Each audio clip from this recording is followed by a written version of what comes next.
I was 12 years old and brought up in a small village inside Siberia. My parents were very poor and told my sister and I that they didn't have enough food for both of us to make it through the winter. I didn't quite understand what they meant, but the next day, my dad told me to follow him into the forest. We walked for 2 days, deeper and deeper through the endless Siberian wilderness. I asked my dad where we were going, but he wouldn't tell me. At one point, we stopped, and my dad said, "Take some rest under the tree." I lay down, and exhausted from our long walk, I quickly fell asleep. When I woke up again, my dad was gone, and the night was at its darkest. I heard wolves howl not far away and climbed up the tree I had slept under to be safe from the creatures on the ground. I waited for one whole week, hoping my dad would come back and take me home. But he didn't, and each day winter came closer. I knew I had to find my parents or I would die. My clothes were so thin, there was no way I'd survive the snow. I decided to just start walking, even though all directions looked the same. After a week, my feet hurt so much, I took a 2-day rest near a river. But then I heard a noise from something coming towards me. Was it my dad? Or was it some animal? I laid down flat, waiting to see what it was. A big brown bear appeared. It was sniffing and had caught my smell, because it was walking right towards me. I stood up and ran to the closest tree and climbed it. I thought I was safe, because I didn't know bears could climb trees, but they can, and much better than humans. My only advantage was me being lighter than him. So I went to the highest and thinnest branch I could reach, but the bear was very hungry and followed me right to the top.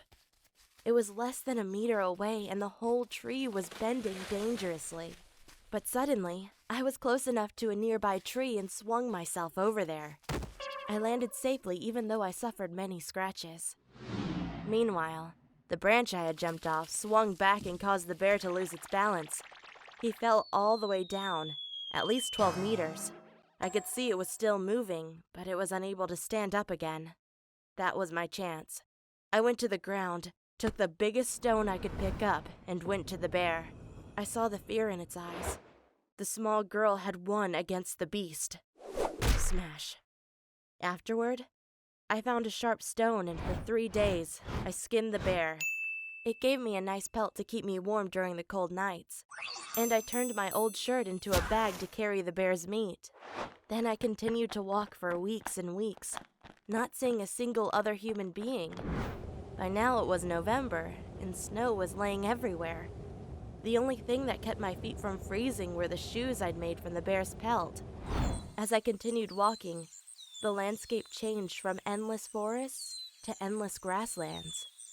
I had no more bear meat, and I was close to starvation. But then I saw a weird-looking tent. I went to its door and said, "Hello," in Russian. An old woman came out. She looked different and said something in her own language. Then she brought me inside and fed me bread and cheese. This is where my life with the Mongolian nomads began. Within a few months, I learned to speak their language and became part of their family. They treated me well, but I also learned that they had planned to marry me to their son. But I didn't like their son. He was a mean bully who enjoyed stealing the eggs of birds and throwing them against stones. Sometimes he even pulled my hair if I did something he didn't like. I knew the only way to escape my planned marriage was to run away. Luckily, I'd found a map at the shop of a nearby village. It was a map of all of Asia, and there, I learned that I had walked more than 1,200 miles from my Siberian village to the Mongolian nomads. I bought the map from the shop, and while it was night, I snuck out of my tent. I took one cheese wheel with me and stole one horse to bring me back home. But after 3 days of riding the horse, we reached the endless Siberian wilderness, and it struggled to walk through the dense forest. That's why I let it go and continued to wander on my own. Now all I had was my map, my cheese, and a spear I had made to defend myself in case another bear attacked me. But with my map, it took me less than 3 weeks to find my way back to my home village. Tears came to my eyes when I saw my parents' small wooden hut. I was nervous seeing them again, because I didn't know if my parents wanted me back. I opened the door anyway, and I saw both my parents sitting on two wooden chairs. They looked so much older, and when they noticed me, my mom said, "Who are you?" I said, "It's me, Anna, your daughter." My mother jumped up and said, "Anna?" I ran up to her and gave her a long hug. I said, "I missed you so much." But then I turned to my dad, the man that had abandoned me in the wild. I saw he had tears in his eyes, and then he said, "I'm so sorry for what I've done."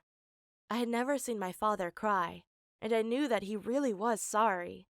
I asked him where my sister was, and he said she didn't make it through the winter. Then he brought me to her gravestone. I broke down and cried. I had lost my sister and my best friend.